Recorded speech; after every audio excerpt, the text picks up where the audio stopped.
here's the door coming into my layout. There you see the door either side. This is my Silverton, and the scenic breaks that I'm talking about. If you look down the street there, looking down towards the depot, there's a viewing line through there. I'm using the tall trees and the taller structures to say to the viewing eye that there's more to be seen inside there, so I need to move my body around to have a look. So we come down, we look down another street, and that street's looking, that's the cross street. So that's looking up. Again, I'm using tall trees here, even though it's short in front of the buildings here and the tracks. It's a scenic divider. If we're talking about the scenery thing that you guys are asking me about. Silverton itself and the depot. So that's a little town there. Coming out here now, so you can sit here and you can look back at the layout there and see what's what there. And you're coming up this way where the stockyards are, and I've got trees right up to the front here. So I've got these taller trees sitting in here. You can't quite see what's behind there. You know there's something there, but what is it? So I've used those three trees there as a divider, and you're coming up here, and that divides the scene. So the stockyard's the other side there, and over here we've got the creek and the 4% grade going up there, and the sawmill branch down here to the sawmill. And again, I'm using height at the front of the layout here, because that's only 4 or 5 inches back in, so I'm sitting up here about 6-7 inches tall here. And I've got taller trees here. That one's most probably the best part of over a foot tall, that pine tree, and more trees there, so that when you're looking at the loco in the back there, you're seeing through the trees. And now coming around to my high line, I've got the bridge in there, and the high line part there, which is pretty tall. And coming around, this is in the corner of the room, so I'm now coming out of the corner of the room, and this is where that the branch line there comes up and goes into a tunnel down there. That's and again, I'm using trees here, just bunches of uneven numbers, like there's 3 trees there, so they break it up. There's a scene here which is the Mini Dakota and Chief Sun tracks in the Indian camp.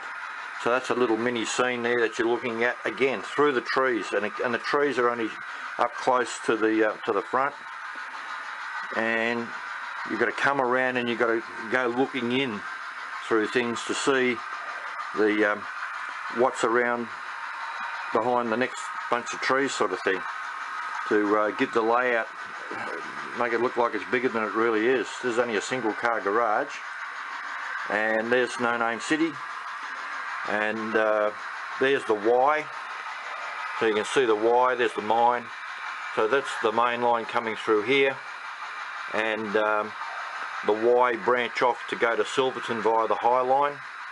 It's much like Rockwood, if you like, but so that's it there. There's a better view of it.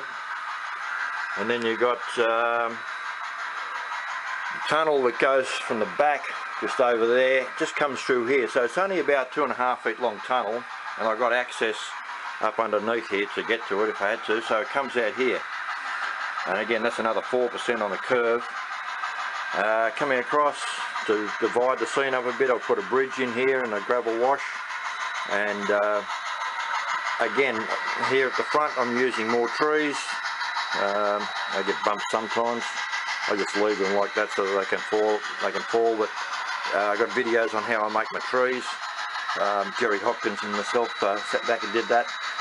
You make some trees up, and they become terrific scenic dividers. Then down into the Durango yard. Just got to keep an eye on that train running. Should set the other one off there as well, I suppose. We've got another one here that can go. I'll get him going, get some trains running while I'm talking. And yeah, back over here we've got the Durango yard. And again, I've got a tall building sitting right in the middle there, which is the coal tower that everybody knows. The roundhouse. I haven't finished putting the lights in the roundhouse there yet. That's all detailed in there. And I've just hit a snag over there. Something has stopped. I'll just finish doing this. That's the other end of the garage up here, and this is Durango, and I've done the same thing here with trees. I've got the trees which are just in from the layout here, and you can see, well, there's something behind there. So what are we looking at? We've got to move our body to view through the different places here to see what's what. More tall trees, and looking up the main street of Durango. That's pretty much a view of the layout to give you an idea of what's what. So we've got a logo over here that's crook. There we go. Throw the switch in, that'll help. So yeah, so that's it, using scenic dividers, but this is probably the simplest one. Just 3 little trees there divides this scene here to that scene there, and the same over here with these trees, where we've got a mesa in there that's dividing the back.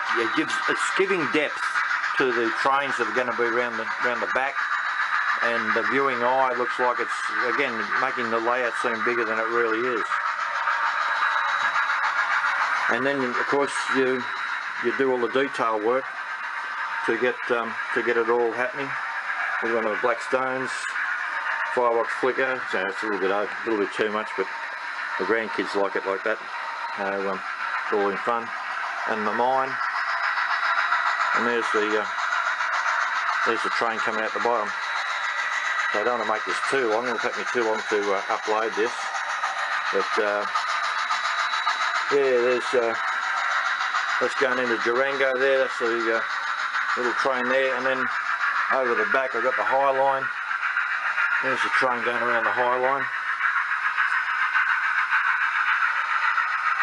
And that's all painted. That backdrop, thanks to Daryl Huffman and his DVDs on backdrop painting, you can't get anything better. If you follow what Daryl's got there, you're going to have do some really good backdrop painting. I've got to set some trains up here. Throw the switch. A Y makes a huge difference to the layout's operation and the fun. Oh yeah. I haven't put the bell working on that one. That's my own one. I've done it for some friends, but I haven't done my own yet. This will be a long video. That's been up 8 minutes. Anyhow, so scenic dividers. Make yourself some trees, and you can say, well, they're blocking the view. You've got to move your body to have a look what's around the next side of things. So there you go. That's my layout. I hope you enjoy this, and I hope that gives you some tips on doing some mini scenic dividers to make the layout look bigger than it really is. I'll be over at the Strata Hotel if you're looking for me at the bar. Cheers.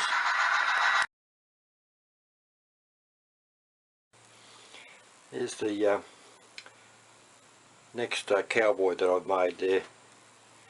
He's got 3 movements. The head moves, the arm moves with the canteen, and the tail moves, which is some hair. So you can see the just subtle movements in the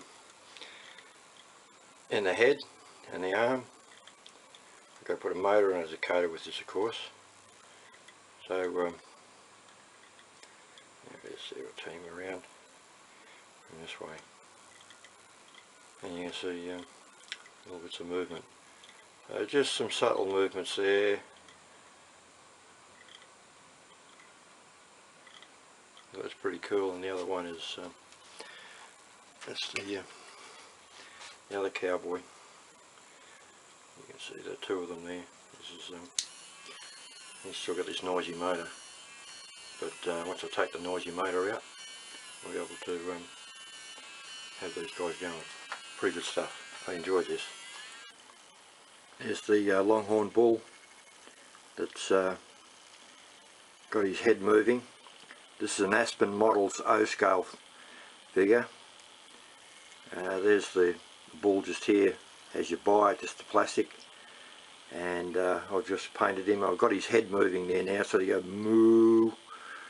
And the cowboys, I'll have a cowboy scene with the stockyard alongside my railroad when I get it when I get progressing a bit more, and I'll have a few more of these cows to add to the scene, and I'll put some sound with it as well. And of course we can control his speed. We want to go fast, or we want him to just go slow. And his head turning as well is the same mechanism that I was showing you before before I painted him and made the forge. Here's the O-scale Aspen's farrier with the horse, showing the horse. Got a subtle little bit of movement there with the horse's tail, having a bit of a wag, while he's working a little bit on the file on the edge of the horse's hoof. I just turned the bell on coming into town. I've adjusted the bell on this Blackstone K27. It's got it a little bit faster than I had it before.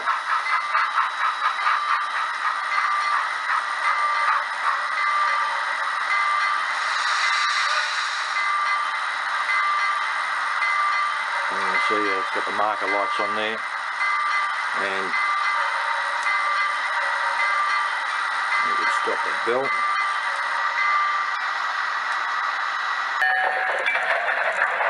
Alright, we've got press 7. Alright, and when his head turns backwards, now, stop. Right. Yep, there you go.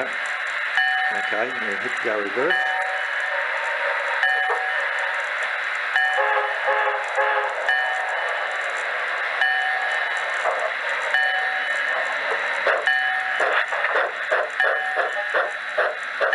And hit brake. Got the firing going.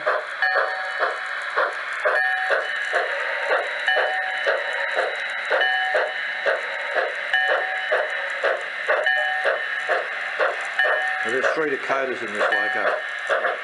One down the back here for the fireman shoveling coal. Engineer's head. Turn 7 again, Paul. There's engineer's head turning. And one for the bell.